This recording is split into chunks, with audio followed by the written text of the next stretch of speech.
Hola amigos, ¿qué tal? Bienvenidos a esta nueva emisión de Diálogo. Un saludo cordial desde Beijing, soy Jia Jiabin. Entre el 11 y el 13 de junio se celebró la cumbre del G7 en la ciudad costera de Carbis Bay, en el Reino Unido. Con esta cumbre, Estados Unidos espera transmitir el mensaje de su retorno al escenario internacional y mostrar una posición común con sus aliados occidentales para contener a China. ¿De qué manera afectará esto a China y al mundo? ¿Qué papel está desempeñando este reducido círculo en la gobernanza global de hoy en día? Hoy en nuestro estudio contamos con la presencia del señor Yan Jin, investigador del Instituto de Relaciones Internacionales Contemporáneas de China. Señor Yan, gracias por acompañarnos en nuestro programa. Con mucho gusto. Muchas gracias. Bueno, hoy vamos a comenzar nuestra conversación hablando sobre la cumbre de los 7 que se celebró entre el día 11 y 13 de junio. Entonces, es una reunión que abarca una amplia gama de temas, como por ejemplo la seguridad, el tema de pandemia, la distribución de las vacunas, geopolítica, etc. Entonces, en general, ¿qué impresión le ha dejado esta cumbre? ¿Cuáles cree que son los temas que merece la pena prestar especial atención? Bueno, quería resumir mis puntos de vista sobre esta cumbre en 3 frases.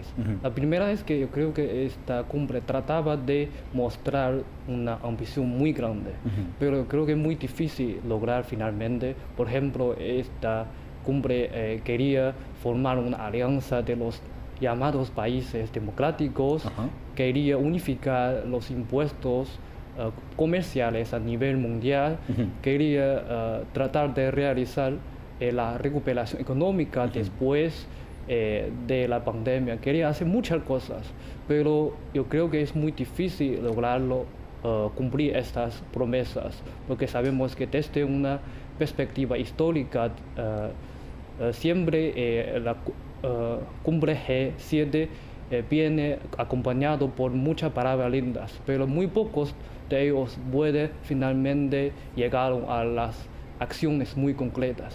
La segunda es que esta cumbre ha cubierto muchos temas, pero parece que todo tiene mucho que ver con China, como si China fuera octavo miembro del país de esta organización, pero creo que eso le da un color muy claro de confrontación entre grandes poderes. La tercera frase es que el ambiente de esta cumbre ha sido mucho mejor en comparación con la anterior.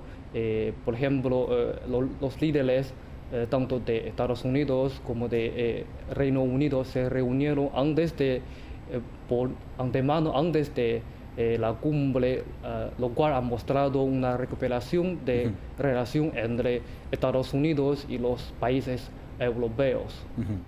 El G7 publicó un comunicado tras concluir una reunión. En el documento critican China debido a sus asuntos con la región administrativa especial de Hong Kong, la región autónoma uigur de Xinjiang y la región china de Taiwán. Zhao Lijian dijo que el G7 está calumniando a China e interfiriendo clavemente en los asuntos internos del país. Lo que se ha dicho son calumnias deliberadas sobre China e interfiere en los asuntos internos de China. Es una seria violación de la Carta de las Naciones Unidas, contrario al desarrollo pacífico y a la cooperación benéfica para todos. Ha revelado esfuerzos de unos cuantos países como Estados Unidos por crear conflictos y contradicciones. China se opone enérgicamente a esta situación. Estados Unidos está enfermo y el G7 debería tomarle el pulso y recetarle algo primero. China reafirmó que la era de un país o un grupo de países dictando la política global se ha acabado y ha señalado que el multilateralismo en la comunidad internacional es más importante que nunca y que obligar a otros países a campos va en contra de la tendencia de la historia y está destinado a fracasar. Yo quiero decir que esta cumbre del Grupo de los 7 se celebró en un contexto de que Estados Unidos toma a China como uno de sus principales competidores del mundo. Entonces, en esta cumbre también ha realizado unos debates sobre China, sobre cómo enfrentar a China conjuntamente en el futuro. Pero a su parecer, ¿de qué manera esto va a afectar al desarrollo de nuestro país, al desarrollo de China en adelante? Bueno, no creo que esa cumbre de G7 va a impactar China en muchos aspectos. Creo que aunque en la declaración final común ha mencionado varias veces China directamente, pero yo creo que el consenso dentro del grupo 7 para confrontar a China, o sea, tomar China como su rival principal es muy limitado. La intención yo creo que la intención de la administración de Biden es aprovechar esta cumbre para estrechar las relaciones con sus aliados occidentales para formar una alianza anti-China, pero y guardar el llamado sistema internacional basado sobre las reglas. Pero estas reglas no fueron elaboradas por la comunidad internacional, sino por unos pocos países occidentales. Hay que darse cuenta de que en el mundo solo hay un sistema internacional, que es el sistema internacional basado sobre las Naciones Unidas. En el mundo solo existe un conjunto de reglas, que es las normas básicas de relaciones internacionales basadas sobre la Carta de las Naciones Unidas. Mi conclusión es que los 7 países de Grupo 7 no pueden representar la comunidad internacional. Ni siquiera todavía existían muchos conflictos y confrontaciones internos entre estos 7 países. Por eso no creo que esta cumbre puede ser un factor muy negativo para el desarrollo de China en el futuro. Sí, estos países no es una parte limitada, no puede representar todo el mundo. Y por otra parte, dentro de estos países también existen diferentes posturas y opiniones sobre el desarrollo de sus relaciones con China. En cuanto a las relaciones entre China y los países europeos y la Unión Europea, yo creo que existen tanto oportunidades como desafíos. Entonces, ¿cuáles son sus observaciones respecto al desarrollo de esta relación en adelante? Bueno, creo que a través de esta cumbre podemos ver que las relaciones entre China y Europa, o mejor dicho, entre China y Unión Europea, ha entrado una etapa nueva que ambos lados de la competencia y la cooperación está aumentando, porque hemos tomado nota de que varios países europeos dentro de este grupo G7 mostraba su postura similar a Estados Unidos, pero diferente, aunque similar pero diferente en cuanto a cómo lidiar con la relación con China, según una perspectiva histórica que la comprensión de Unión Europea hacia China siempre cambia. Es decir, es diferente, se cambia de acuerdo con las circunstancias y la coyuntura internacional. Entonces yo creo que en el futuro, aunque habrá competencias, pero la cooperación seguirá siendo el tono principal de la relación entre China y Europea. Por ejemplo, Europea, los países Italia, Francia, Alemania, seguiría buscando oportunidades de cooperación en el sector de telecomunicación, de infraestructura, porque lo que necesita ellos en este tiempo de pandemia es cooperación lo más posible con China. Entonces creo que el futuro de la relación entre China y Europa sería muy brillante. Sí, esta vez los países del Club de los 7 acordaron movilizar un volumen de 40 billones de dólares para impulsar los proyectos de construcción de las infraestructuras de los países de ingresos medios y bajos. Esto, aunque ahora todavía no tenemos más detalles sobre la aplicación de esto, según algunos expertos y medios, es un proyecto que ellos quieren hacerlo como una alternativa de la iniciativa de la Franja y la Ruta. ¿Cómo ve usted la aplicación o la planteación de este proyecto por parte del Grupo de los 7, ¿por qué ellos quieren plantear un proyecto como esto en este momento? Bueno, yo creo que según mis observaciones, finalmente esta cumbre, el Grupo 7 lo denominó a esta iniciativa como Build Back Better World. En español sería reconstruyamos un mundo mejor. Estoy de acuerdo con usted de que yo creo que la acción, esta iniciativa ha mostrado una postura diferente de Estados Unidos en comparación con su predecesora Donald Trump. En la época de Donald Trump, lo que hacía Estados Unidos es sabotear y difamar la iniciativa de una franja y una ruta de China. Ahora la estrategia de Estados Unidos ha cambiado. Es decir, quiere invitar a China y elaborar una iniciativa similar a la nuestra.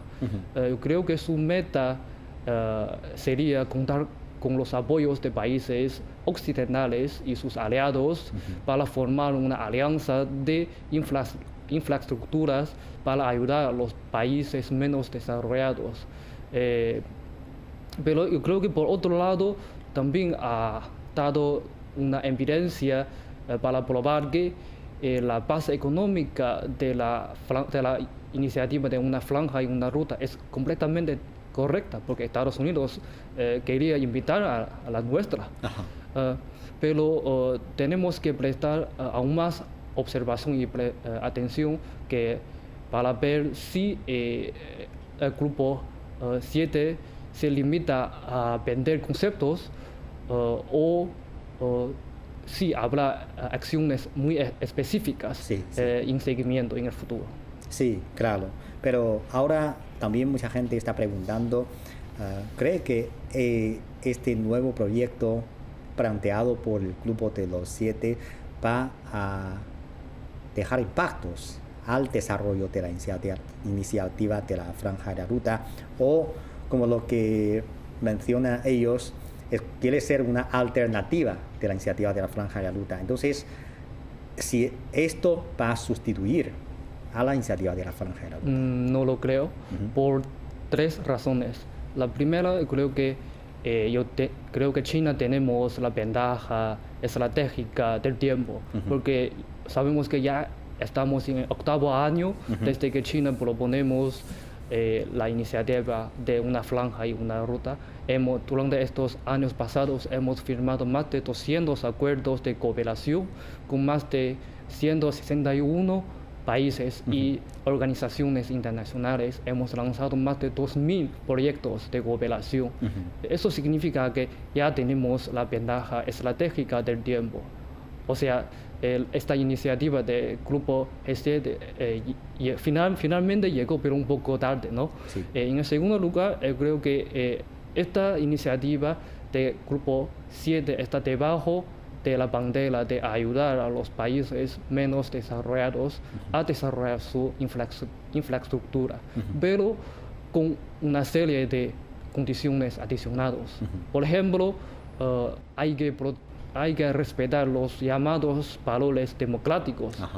Hay que proteger, o sea, existen muchos estándares de protección del medio ambiente, de derechos humanos, etc.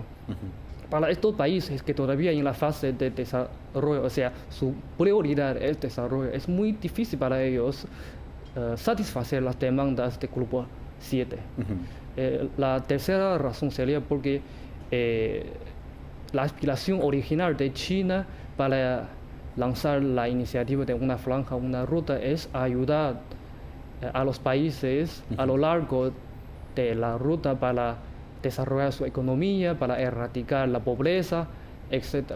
Sin embargo, vamos a ver esta iniciativa del Grupo 7 que fundamentalmente tiene su intención geopolítica, es decir, el objetivo del Grupo G7, Grupo 7 es contrapesar la influencia de China. Y por eso creo que esta iniciativa está destinada a fracasar finalmente. Sí, claro. Y desde otra visión, yo creo que, como lo que usted acaba de mencionar, esto demuestra que la iniciativa de la Franja y la Ruta ha logrado muchos éxitos. Entonces ellos quieren hacer algo similar a esto para recompensar la iniciativa de China. Esto yo creo que no es importante, pero si debido a que China ha lanzado una iniciativa que pueda ayudar a los países en vías de desarrollo y por otra parte los otros países desarrollados también pueden tener un proyecto que realmente pueda ayudar a los países en vías de desarrollo. Esto en general es algo positivo para nuestro mundo en general. Como lo que usted acaba de mencionar, ahora China ya desde su aplicación, la aplicación de la iniciativa de la Franja y la Ruta ha logrado progresos en sus cooperaciones con diferentes países, sobre todo con los países en vías de desarrollo. Concretamente, en cuanto a sus cooperaciones con los países en vías de desarrollo y sobre todo con los países hispanohablantes, latinoamericanos, ¿qué es lo que puede contarnos en cuanto al desarrollo de la iniciativa de la Franja y la Ruta?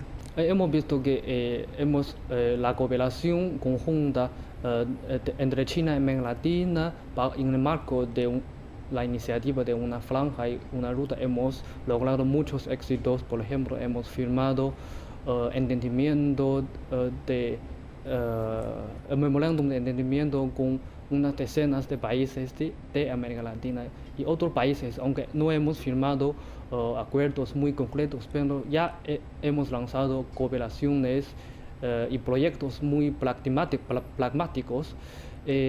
Además de eso, también hemos tomado nota de que unos países occidentales, tales como España, ha participado activamente en la cooperación entre China y América Latina bajo el marco de una franja y una ruta. Eso muestra que la iniciativa de una franja y una ruta no solo ha favorecido a los intereses de los países menos desarrollados, sino también puede satisfacer las demandas de inversión y de tecnología de los países desarrollados. Sí, y el tema de la lucha contra la pandemia y la distribución de las vacunas también debe ser un tema muy relevante en este último año. Y claro, esta vez en la cumbre del Club de los 7 también se han discutido sobre estos temas y también ha hecho una declaración sobre la distribución de las vacunas. Entonces, ¿cómo evalúa usted estas declaraciones del Club de los 7 sobre la distribución de las vacunas? Y claro, es un asunto de suma importancia para resolver la pandemia hoy en día, una distribución más equitativa. Entonces, ¿qué esfuerzos se necesita hacer realmente para mejorar la distribución de las vacunas a nivel mundial? Bueno, vemos que no hasta la inauguración de esta cumbre, Reino Unido y Estados Unidos anunciaron su plan concreto para la donación de vacunas, no hasta la inauguración de esta cumbre, pero bajo la constante presión de la opinión pública y de los otros países en el mundo. Yo creo que es una promesa tardía. Y la realidad es que la distribución de las vacunas para luchar contra COVID-19 a nivel mundial es muy injusta. Una razón, lo que ha debilitado la efectividad de la respuesta conjunta de la comunidad internacional para responder a la pandemia. Una razón muy importante es porque los países muy ricos, o sea, los países occidentales, representados por Estados Unidos, estaban acaparando las vacunas, muchas vacunas, suficiente para todo el pueblo de Estados Unidos, incluso todo el pueblo de los países occidentales. Entonces creo que la promesa de Grupo 7 solo se limita a ser un remedio. Y todavía no sabemos si estas promesas se va a cumplir en el futuro, finalmente. Ni siquiera el problema más importante para resolver la distribución de las vacunas es la insuficiente capacidad de producción de las vacunas, o sea, mejor dicho, los insumos. Sí. El segundo problema es que cómo tenemos que distribuir las vacunas de una forma más equitativa. Hay que quizás los países en el mundo tenemos que hacemos esfuerzos conjuntos para prohibir los países ricos apacalar en el futuro aún más vacunas. Sí, claro. Eso me hace recordar que hace meses, cuando China comienza a proporcionar vacunas a la comunidad internacional, también había voces en algunos medios o de algunos políticos occidentales dicen que China hace esto con algunos objetivos políticos, pero creo que en este momento tenemos que dejar al lado la política y concentrarnos en cómo esforzamos, tomamos acciones concretas para mejorar la distribución equitativa para las vacunas a todo el mundo. Es lo que tenemos que hacer sin perder tiempo en los asuntos inútiles. Y hay que decir que antes de la celebración de la cumbre del Club de los 7, Estados Unidos también ha lanzado una serie de políticas o medidas concretas para enfrentar China. Por ejemplo, el presidente de Estados Unidos, Joe Biden, firmó una orden ejecutiva para ampliar la lista negativa para las inversiones de las empresas chinas. También hay otras acciones concretas. Para ellos es como esta lucha o esta competición con China, ellos lo toman como una competición entre diferentes valores o entre diferentes sistemas políticos. Pero para usted, ¿es verdad que esta es una competición de diferentes valores o detrás de esto tiene algunas causas fundamentales de estos frecuentes ataques de Estados Unidos contra China? Bueno, yo creo que la confrontación entre China y Estados Unidos ha venido durante muchos años, pero los ataques venían directamente contra China.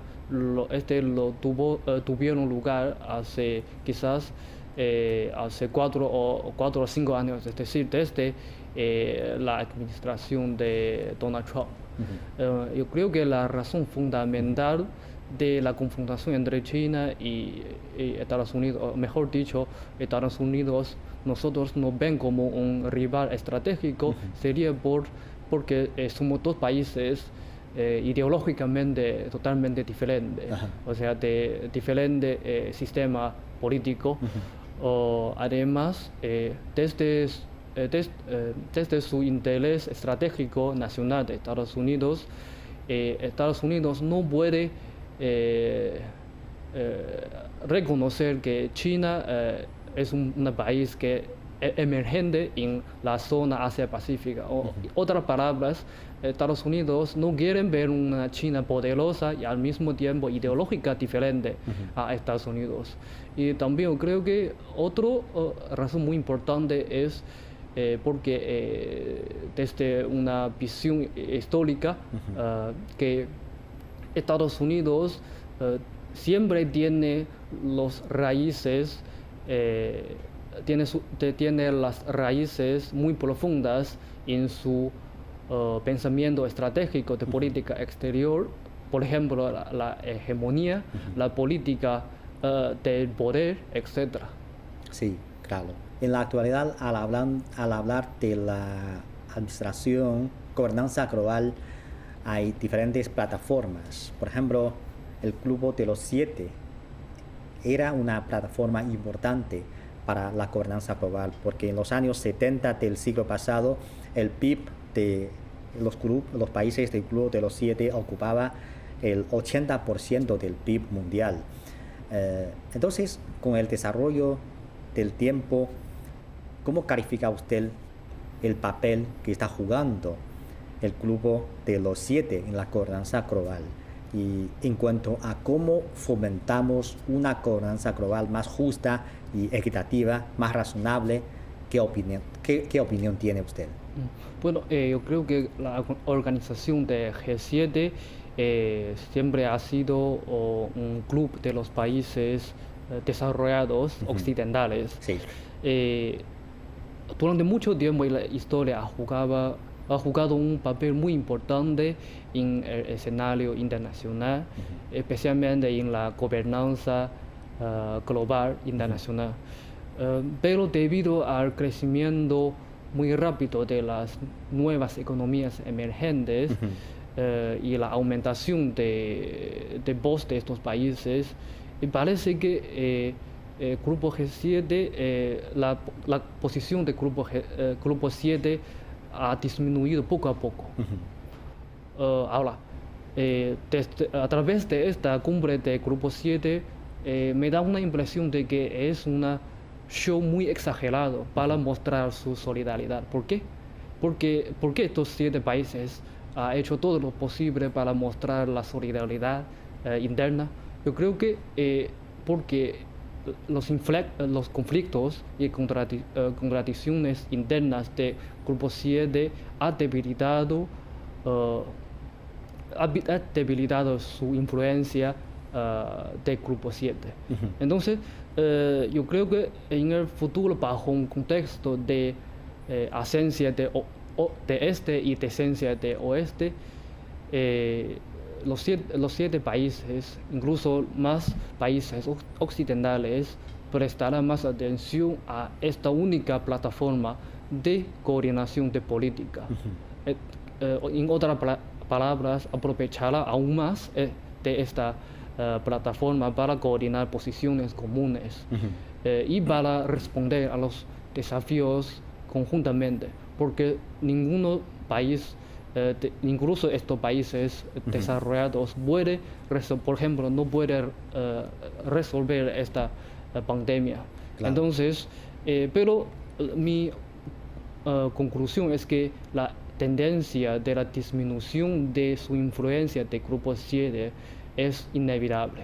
En cuanto al tema de la reforma del sistema de gobernanza internacional, creo que un sistema de gobernanza global tiene que ser beneficio no solo para unos pocos países, sino para toda la comunidad, especialmente para los pueblos de diferentes países. Sí.